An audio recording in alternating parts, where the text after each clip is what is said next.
ഇപ്പോൾ ഒരു സ്കാം നടക്കുന്നുണ്ട്. അതായത് ഫേസ്ബുക്കിനകത്ത് ഒരു ലേഡിയുടെ അക്കൗണ്ടിൽ നമുക്ക് റിക്വസ്റ്റ് വരും. അതിനുശേഷം അവർ ചാറ്റ് ചെയ്ത് തുടങ്ങും. ചാറ്റ് ചെയ്ത് പിന്നീട് അത്യാവശ്യം ഫ്രണ്ട്ലിയൊക്കെ ആയിട്ട് അവർ നമ്മുടെ വാട്സാപ്പ് നമ്പർ ആവശ്യപ്പെടും. അല്ലെങ്കിൽ അവരുടെ നമ്പർ ഇങ്ങോട്ട് തന്നിട്ട് വാട്സാപ്പിനകത്ത് മെസ്സേജ് അയക്കാനായിട്ട് പറയും.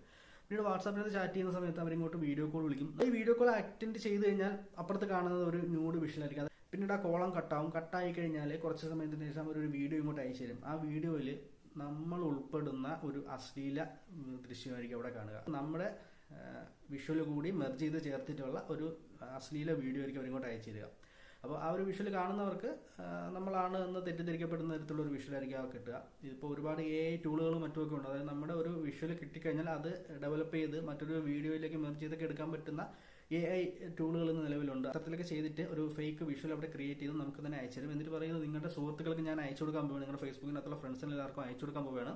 അയച്ചു കൊടുക്കണ്ട എന്നുണ്ടെങ്കിൽ നിങ്ങൾ ഇത്ര രൂപ, അതായത് 10,000 രൂപ 20,000 രൂപയ്ക്കാണ് ചോദിക്കുക. അത് നിങ്ങൾക്ക് അക്കൗണ്ടിലേക്ക് ഇപ്പോൾ അയച്ചു തരണം. അയച്ചു തന്നില്ല എന്നുണ്ടെങ്കിൽ ഇത് നിങ്ങളുടെ ഫ്രണ്ട്സിന് അയച്ചു കൊടുക്കും എന്ന് പറഞ്ഞ് നമ്മുടെ ബ്ലാക്ക് മെയിൽ ചെയ്യും.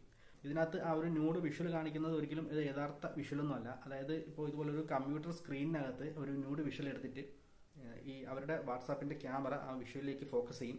എന്നിട്ട് അത് കാണിച്ചു തരാം. അപ്പോൾ ഇപ്പുറത്തിരിക്കുന്ന നമുക്ക് തോന്നുന്നത് എന്താണ്, ആ ക്യാമറയുടെ പിറകിൽ ഒരാൾ നിന്നിട്ട് അയാളുടെ ന്യൂഡ് കാണിക്കുകയാണെന്നാണ് നമുക്ക് തോന്നുക. പക്ഷെ അത് യഥാർത്ഥത്തിൽ മറ്റൊരു ഫേക്ക് വിഷ്വലിനെ ഇങ്ങനെ കാണിക്കുന്നതാണ്. അപ്പോൾ ആ ഒരു വിഷ്വലും നമ്മുടെ ഈ ഒരു ഫേസിന്റെ ആ ഒരു വിഷ്വലും കൂടി അവർക്ക് കിട്ടിക്കഴിഞ്ഞാൽ അത് മെർജ് ചെയ്തിട്ട് ഒരു ഫേക്ക് വീഡിയോ അവർ തന്നെ ഡെവലപ്പ് ചെയ്ത് നമുക്ക് അയച്ചിട്ട് ഇത്തരത്തിൽ ബ്ലാക്ക് മെയിൽ ചെയ്യുന്നുണ്ട്. കഴിഞ്ഞ ദിവസം എനിക്ക് ഇത്തരത്തിലൊരു മെസ്സേജ് വരികയാണ്. ഒരു ഡോക്ടർ എന്ന പേരിലാണ്, ഒരു ലേഡി ഡോക്ടറുടെ ഒരു ഫേക്ക് അക്കൗണ്ട് ഉപയോഗിച്ചാണ് എനിക്ക് ഇങ്ങോട്ട് മെസ്സേജ് വന്നത്. ഞാൻ ആക്സെപ്റ്റ് ചെയ്ത സമയത്ത് വീഡിയോ കോൾ വിളിച്ചു. ഞാൻ അറ്റൻഡ് ചെയ്ത സമയത്ത് ഇതുപോലെ സംഭവിച്ചു. എൻ്റെ ഫേസ് അവർ ക്യാപ്ചർ ചെയ്തിട്ട് ഇങ്ങോട്ട് അവർ അയച്ചു തന്നിട്ട് ഇതുപോലെ ബ്ലാക്ക് മെയിലിംഗ് ചെയ്യുകയുണ്ടായി. ഞാൻ ഓൺ സ്പോട്ടിൽ അത് ബ്ലോക്ക് ചെയ്ത് വിടുകയാണ് ഉണ്ടായത്.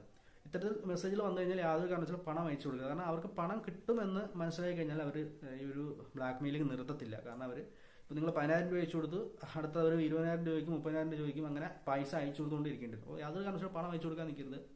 ഇത്തരത്തിലൊക്കെ വന്നു കഴിഞ്ഞാൽ ഓൺ ദ സ്പോട്ടിൽ ബ്ലോക്ക് ചെയ്ത് വിടുക. അവരിപ്പോൾ ഫ്രണ്ട്സിന് അയച്ചു കൊടുക്കുമെന്നൊക്കെ പറഞ്ഞു കഴിഞ്ഞാൽ തന്നെ നമ്മൾ പേടിക്കേണ്ട ആവശ്യമില്ല. കാരണം അത് ഫേക്ക് ആയിട്ടുള്ള വിഷ്വൽ ആണെന്നുള്ള കാര്യം ഇന്നത്തെ കാലത്ത് എല്ലാവർക്കും അറിയാം. കാരണം ഒരാളുടെ ഒരു ഫേസ് കിട്ടിക്കഴിഞ്ഞാൽ, ഒരു വിഷ്വൽ കിട്ടിക്കഴിഞ്ഞാൽ അത് ഡെവലപ്പ് ചെയ്ത് മറ്റ് ഇമേജസ് ആക്കി അല്ലെങ്കിൽ വീഡിയോസ് ആക്കി എടുക്കാൻ പറ്റുന്ന ഒരുപാട് ടൂളുകൾ ഇന്നത്തെ ഒരു ആർട്ടിഫിഷ്യൽ ഇന്റലിജൻസിന്റെ സഹായത്തോട് ചെയ്തെടുക്കാൻ പറ്റുന്ന കാര്യം എല്ലാവർക്കും അറിയാവുന്നതാണ്. അതുകൊണ്ട് തന്നെ അത്തരത്തിൽ കാര്യത്തിൽ രക്ഷ എടുക്കേണ്ട ആവശ്യമൊന്നുമില്ല.